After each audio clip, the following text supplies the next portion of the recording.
רוצה בנות, רוצה את דנה, טלי ושרון, וגם את רוני, מאיה ולירון, ולא אכפת לי גם איך שנראות, כי מה שבא לי לעשות זה רק בנות. במועדון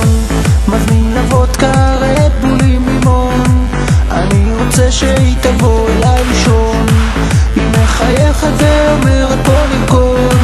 אני קורא לה מלצרית תביא עוד, פתאום קולט בצד גיל ומיכל, אין בעניין ולהפסיד את זה חבל, תראה איך שלאט לאט הן נצמדות, אין בעניין אבל בקטע של בנות.